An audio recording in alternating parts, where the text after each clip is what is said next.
A favourite topic of discussion for every Formula 1 fan is conversing on the endless possibilities if a certain event didn't happen or happened differently. There are many examples to go on in every sport, but Formula 1 may have the most history-changing ones. It is crazy to think how one wrong decision or stroke of bad luck can alter the output of a whole sport. And that got me thinking, what are the biggest what-ifs in Formula 1? What if Ayrton Senna survived his fatal crash in 1994? One of motorsport's saddest moments, and one which changed Formula 1 forever. But if Senna had have survived the crash, he would have most likely have won his 4th championship at the age of 34. With that, I reckon he could have stayed until 1997, winning at least 2 more titles with Williams, which could have confirmed his status of being the greatest of all time indefinitely. It also would have meant Damon Hill would probably not have won a championship. Schumacher would have had 1 or even 2 less championships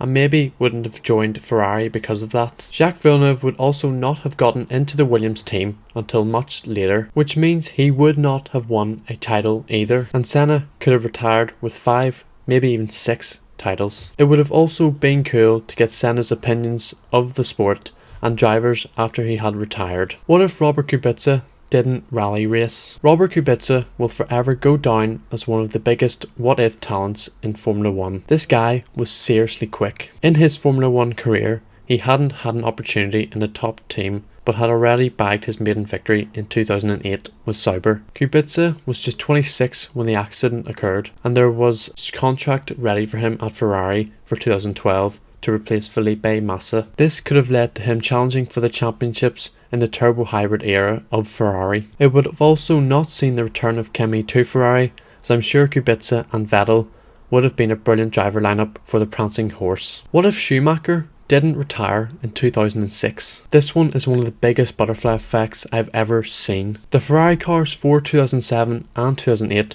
were championship winning cars, and Michael was still as quick as ever. He definitely could have won at least another title, if not 2. Raikkonen would have also stayed at McLaren and would have partnered Alonso for 2007, which means we would have never saw Hamilton have the greatest rookie season ever. Hamilton would not have also won the championship in 2008, as Alonso and Raikkonen would have got along much better than Lewis and Alonso. That means Alonso would have stayed at McLaren after 2007 and would have never returned to Renault, which also means the Crashgate scandal would have never occurred. Lewis would have had to start his F1 career like any other driver, from the bottom up, and who knows how long it would have taken him to get there. What if the halo was never invented? Initially heavily criticised by a lot of drivers and fans when it was first introduced for the 2018 season, but even in its first season it arguably saved a driver's life. Charles Leclerc, who was a passenger in an incident behind him,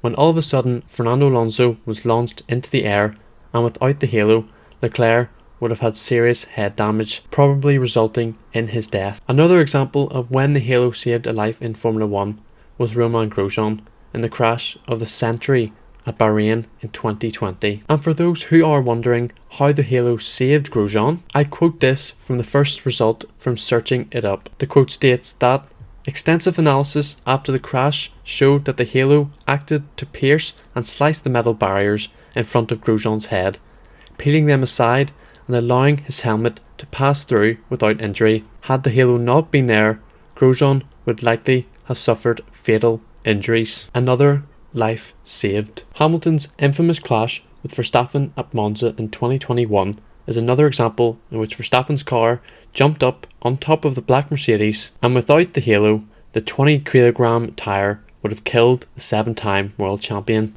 One last one would be Zhou Guanyu at Silverstone in 2022, where his Alfa Romeo flipped after a collision with George Russell. He just fully turned into me, resulting in the car skidding across the track and undoubtedly killing the Chinese driver. What if Honda didn't leave F1 after 2008? We all know the fairy tale story of Braun GP in Formula 1, winning the title first time round in 2009 and then dipping. But imagine if Honda had stayed. They would have won the championship in 2009 from a car that was designed by them. They also would have likely been more dominant due to more financial backing. They could have kept updating the car and challenge Red Bull in the early 2010s. This of course means that Mercedes would have never bought Brawn, and who knows when the Silver Arrows would have entered the sport, but I would certainly say they wouldn't have been able to dominate the hybrid era as much as they did in today's history, and Hamilton would never have had such dominance, only winning one championship after all. I'm sure Button would have stayed on at Honda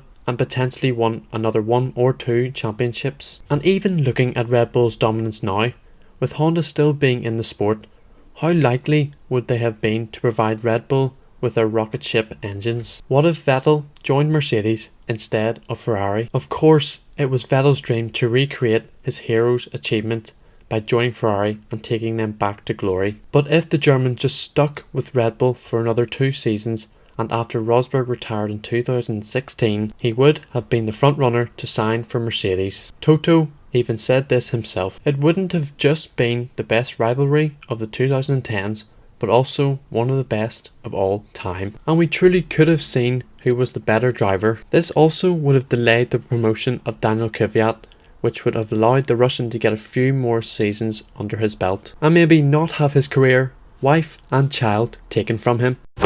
Emotional, damn it!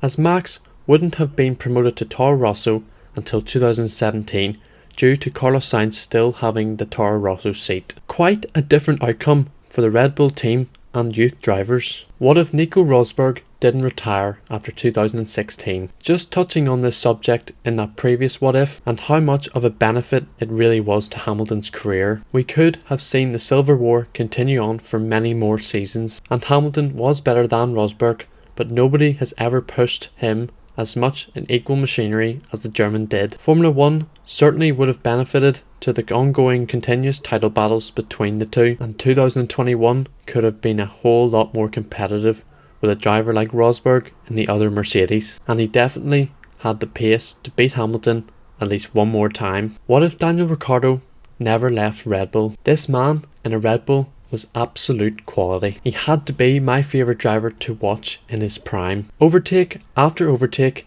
and late break after late break, this guy in a Red Bull would put everything on the line to gain just one position. Martin Brundle said that Daniel Ricciardo was the last of his kind, the late breakers, and I don't think you will see many drivers like him for a long time. It is just a shame he had to leave Red Bull. Max was a big reason too why he left, as he knew he was falling out of favour to the rising star of the sport. And although it says in the standings that Max stuffed him in 2018, the points table doesn't tell the whole story, as Ricciardo's 2018 season was filled with bad luck, as he had twice the DNF tally in comparison to Max. And if he had stayed on and never lost his confidence, I'd say the 2021 title battle could have been a lot different. Some people may completely disagree with me on that, but Ricciardo, in my opinion, had the quality to challenge for it. And who knows, he could have potentially won a world championship. So that's my biggest what ifs in Formula 1. Is there any that you feel should have been in this video? If there were,